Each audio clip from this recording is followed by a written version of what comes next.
राम नारायण खतैत पश्चिम चंपारण का सीधा सादा साधारण थारू आदिवासी। मेरे पिताजी आचार्य रविंद्रनाथ ओझा का अद्भुत शिष्य, जो गुरु को ही सर्वे सर्वा समझे। आज उसका बेटा मेरीन इंजीनियर हो गया है। करीब 4 दशक बाद उससे मिलने का सुअवसर प्राप्त हो रहा है। हम दोनों के लिए अत्यंत भावुक क्षण, भावुक पल, भावुक समय, भावुक दिन।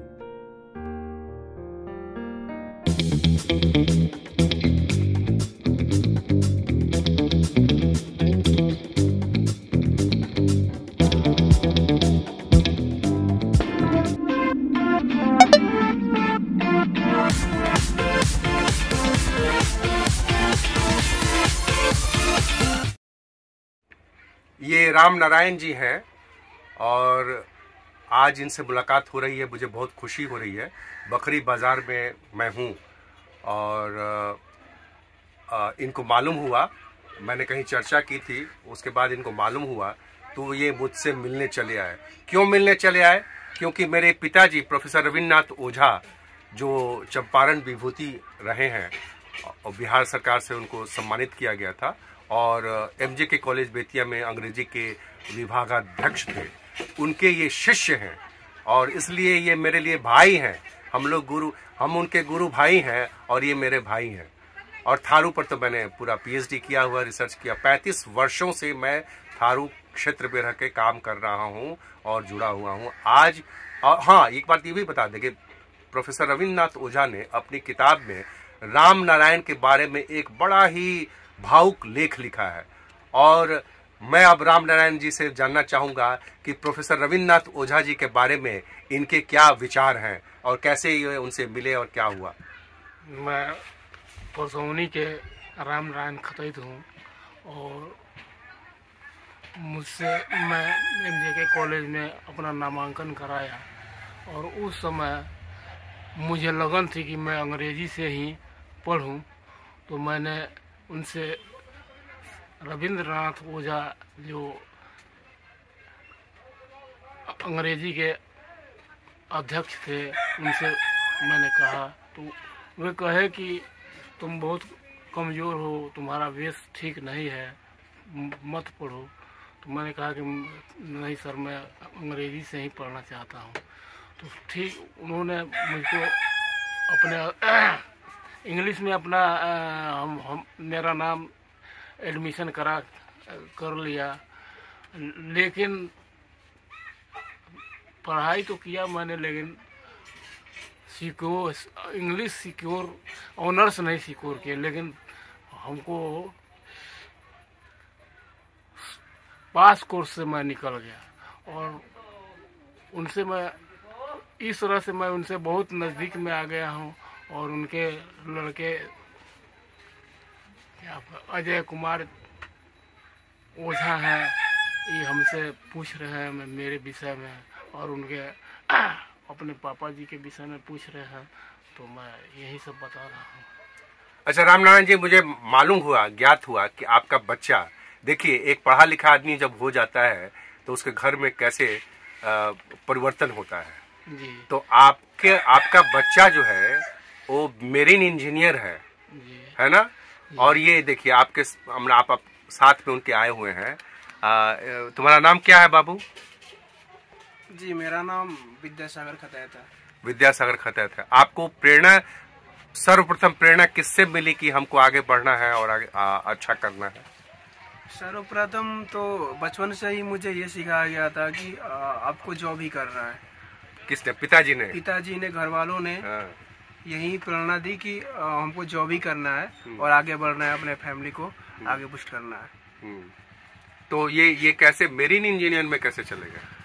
मेरीन इंजीनियर में एक्चुअली मैं तो गवर्नमेंट स्कूल नवोदय विद्यालय से अपना 10+2 किया। कहाँ है ये? जवाहर नवोदय विद्यालय एक्चुअली होता है कि हर जिले में एक होता है। हाँ। वहाँ पे एडमिशन लेने के लिए 6ठी क्लास में आपको एंट्रेंस एग्जाम देना पड़ता है। हाँ। तो वो पास करके मैंने वहाँ एडमिशन ले लिया, जहाँ पे वो फ्री आपको लॉजिंग मिलती है, फूडिंग मिलती है एंड एजुकेशन फ्री है, कोई कॉस्ट नहीं लगता है। तो वहाँ से मैंने एक दक्षिणा फाउंडेशन का आता है 12 क्लास के बाद, दक्षिणा फाउंडेशन का एक फॉर्म आता है, वो फॉर्म भरा था और उसमें मैं सिलेक्टेड हो गया। वो दक्षिणा फाउंडेशन क्या है कि जो भी बच्चे हैं, जो नवोदय में सिलेक्टेड बच्चे हैं, उनको इंजीनियरिंग के लिए कोचिंग प्रोवाइड करते हैं वो लोग। तो वो कोचिंग मैं 2 साल के लिए किया और उसी दौरान मुझे ये मर्चेंट नेवी के बारे में ये जानकारी प्राप्त हुई। अच्छा, ठीक है। मर्चेंट नेवी में यही बात थी कि आपको सैलरी ज़्यादा मिलती है, सैलरी ज़्यादा मिलती है और आपको एडवेंचरस लाइफ भी है कि आप अदर कंट्रीज में टूर कर सकते हैं, देख सकते हैं, अदर कल्चर देख सकते हैं अदर कंट्री का। तो इसके प्रति मेरा जिज्ञासा बढ़ गया। मैं सोचा कि मैं अब इसी मर्चेंट नेवी में ही ज्वाइन करूंगा। फिर तुम्हारा सिलेक्शन हो गया और ज्वाइन किया? हाँ जी, वो इसका एग्जाम होता है IMUCUT, उसमें मेरा रैंक था, वो मैं ज्वाइन किया। इसके बाद तो इसमें आरक्षण की मदद मिली या माने मतलब कि ऐसे जनरल जो कंपटीशन होता है उसके थ्रू? वो जनरल कंपटीशन में मेरा रैंक अच्छा था और वो कैटेगरी भी था, आरक्षित कैटेगरी था। लेकिन जनरल कैटेगरी में भी तुम्हारा रैंक अच्छा था। अगर आरक्षण नहीं भी होता तो तुम वो मेरा तब भी सिलेक्ट हो जाते। ये हम बताना चाह रहे हैं। तो ये बहुत बड़ी बात है। और अब तो तुम कई देशों का तुमने भ्रमण कर लिया होगा? हाँ, मैं तो अभी तो ऑलमोस्ट एशिया, रसिया वगैरह, यूके, यूरोपियन कंट्री, बहुत सारे कंट्री विजिट कर चुका हूँ। तो एक ऐसी जनजाति जो आज से 10-20 साल पहले बाहर निकलती नहीं थी, हर आदिवासियों में ऐसा होता है कि वो अपने जमीन से जुड़े रहते हैं, वो बाहर नहीं निकलते हैं।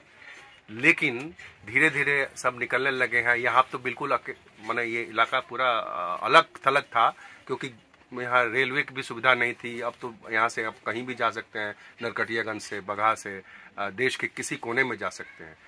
तो अब जो है रोजगार के लिए और इसके लिए लोग, अच्छा हाँ, सोशल मीडिया के माध्यम से भी बहुत सारी जानकारी मिलने लगी, नेटवर्किंग से। तो तुम लोगों को, सब लोगों को उसके लिए प्रेरणा मिलने लगी, है ना? वो बहुत बड़ा सपोर्ट मिला हुआ है कहाँ से कैसे क्या करना है। और इस तरह से कर करके आज देखिए कि सब हमारे थारू आदिवासी भाई जो हैं, मैं भाई कहूँगा क्योंकि मैं बहुत मेरा लगाव है इनसे, और ये लोग बहुत अच्छा कर रहे हैं। विद्यासागर खतैत से भी बात की और राम नारायण जी से तो बात की, जो इनके जनक हैं, पिता हैं, जो हमारे घर पे भी आया करते थे और पिताजी के अच्छे शिष्यों में से एक रहे हैं। और इन्होंने बताया कि कैसे वो इन्होंने ग्रेजुएशन किया अंग्रेजी में। तो बहुत अच्छा लगा बाप से मिलकर के। उनके संस्कार को तो मैं पहले से जानता था, और बेटे को संस्कारित किया है और शिक्षित किया है, और एक माने बहुत बड़े पद पर, मैं कहूँगा मेरीन इंजीनियर बनना साधारण के वश की बात नहीं है। कंपटीशन तो होता है जैसा कि इन्होंने बताया। तो हम बहुत खुश हैं और आप लोगों को और तुमको विशेष तौर से, यंग हो, बहुत बहुत हम शुभकामनाएं देते हैं कि तुम बहुत अच्छा करो जीवन में।